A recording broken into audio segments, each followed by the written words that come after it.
हाँ देखिए बेटा, एक प्रॉब्लम है इसमें, M1 M2 स्प्रिंग से अटैच्ड है इस तरह के, चुपचाप हैंगिंग है सिस्टम। तो फिर पूछ रहा है कि अगर M2 को स्लोली पुल डाउन करना हो बाई 8 सेंटीमीटर, तो work done by that force capital F कितना होगा, जो M2 को 8 सेंटीमीटर स्लोली पुल डाउन करेगा। ठीक है, समझ रहे हैं इस चीज को आप?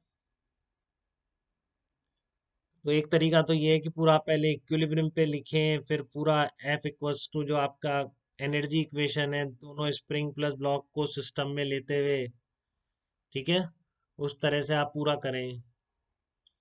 तो आपकी बहुत लेंदी इक्वेशन बन जाएंगी बेटा। पहले इक्विलिब्रियम पे देखो, एक्स इक्विलिब्रियम लिखना पड़ेगा, x2 इक्विलिब्रियम लिखना पड़ेगा। ठीक है, फिर एक्स डिस्टेंस पर mg का वर्क लिखना पड़ेगा, दोनों स्प्रिंग का एक्सटेंशन लिखना पड़ेगा, क्वाड्रेटिक भी बनेगी, काफ़ी लेंदी प्रॉब्लम हो जाएगी। बट इसने जो स्लोली पुलिंग डाउन लगा दिया, और अगर आपको इक्विवेलेंट स्प्रिंग की कंसेप्ट पता है तो एक ही लाइन का प्रॉब्लम है, दूसरी लाइन ही नहीं लगेगी। ठीक है ना? कैसे कि स्लोली में आपको बताया, जब आप स्लोली पुल कर रहे हैं, या सीरीज कॉम्बिनेशन की कंडीशन क्या है, K1 X1 equals to K2 X2 है कि नहीं? बताओ, सीरीज कॉम्बिनेशन की जो कंडीशन है कि अगर इसका एक्सटेंशन मान लो डिस्प्लेस करने पर X1 है, इसका X2 है, समझ रहे हो? दो मैं आपके डायरेक्ट रिजल्ट यूज करके इस प्रॉब्लम को एक लाइन में कर पा रहा हूँ। ध्यान से सुनिए मेरी बात। ये आपका मान लो इसका एक्सटेंशन X1 है, इसका X2 है, तो आपने सीरीज कॉम्बिनेशन में क्या निकाला था, K1 X1 equals to K2 X2 निकाला था कि नहीं निकाला? तो वैसे ही रिलेशन यहाँ भी बन जाएगा, जब तक ये प्रोसेस स्लो है बेटा। कैसे? आप M1 मान लो इक्विलिब्रियम पर है, तो क्या लिखोगे, X1 इक्विलिब्रियम इक्वल टू, इस पे ऊपर X1 इक्विलिब्रियम लग रहा है ना, नीचे क्या लग रहा है, M1G प्लस X2 इक्विलिब्रियम। ये X2 इक्विलिब्रियम और X1 इक्विलिब्रियम दोनों के, जब ये चुपचाप हैंगिंग है तब इनके एक्सटेंशन है, तो ऐसे ही लिखोगे M1 पे force balancing, K1 into X1 equilibrium equals to M1G plus K2 into X2 equilibrium. अब मान लो जब आपने डिस्टर्ब किया, इनका एक्सटेंशन डिस्प्लेसमेंट कितना हो गया, एक्स इक्विलिब्रियम के बाद इसका X1 हो गया, इसका X2 हो गया। ठीक है, तो ये क्योंकि मास अगर स्लोली ले रहे हो तो आप क्या लिखोगे, F इक्वल्स टू M1A, ये तो जीरो करोगे ना बेटा स्लोली पे। स्लोली पे आप क्या करोगे, इसको जीरो करोगे कि नहीं करोगे? तो इस पर नेट फोर्स M1 पे कितना होगा, K1 into X1 equilibrium plus X1 ऊपर की तरफ, और M1G प्लस, इसको नेट फोर्स जीरो कर रहा हूँ, ठीक है, X2 इक्विलिब्रियम प्लस X2, ऐसे लिखूंगा। तो देखो ये तो कट जाएगा, K1 X इक्विलिब्रियम M1G और K2 X2 इक्विलिब्रियम इस इक्वेशंस। तो ये क्या बन जाएगा, K1 X1 equals to K2 X2। तो यही तो कंडीशन थी हमारी सीरीज कॉम्बिनेशन की, याद है क्या आपको? तो स्लोली की वजह से ऐसा हो गया, हमेशा नहीं होगा, फिर तो ये जीरो थोड़ी नहीं होगी टर्म।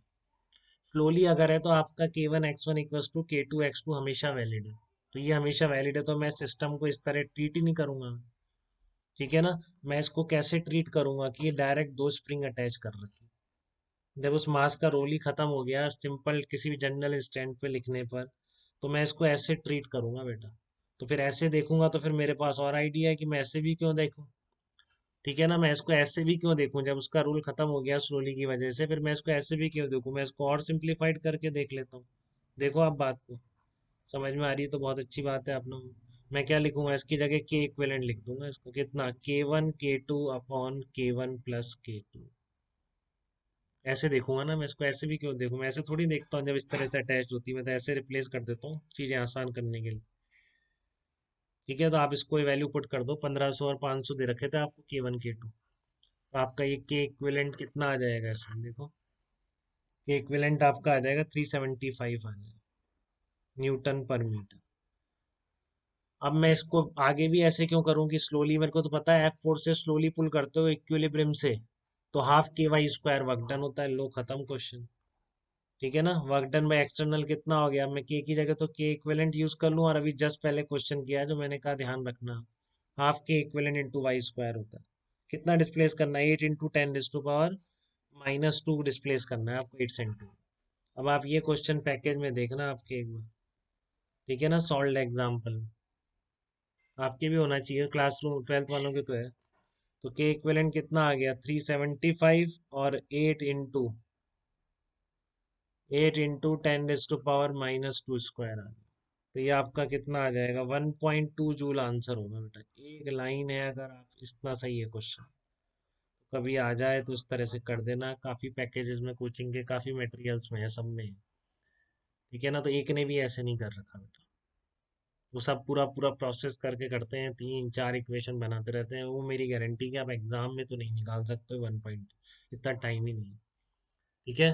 तो आप इस इक्विवेलेंट की कंसेप्ट अगर आपको ध्यान है या ये पता है कि अगर आप स्लोली पुल करते हैं तो ये M1 का बीच में रोल रह नहीं जाता है बेटा, क्योंकि हमेशा ये रिलेशन वैलिड हो जाता है एक सीरीज कॉम्बिनेशन में।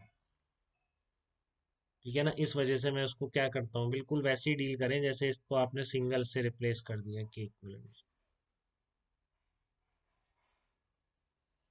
क्लियर है आपको ये चीज़ बिल्कुल? तो इस तरह से आप वर्क डन निकाल सकते हैं। तो यहाँ पर ये बात भी खत्म हो गई आपकी। बहुत अब मैं आपको एक ट्रिक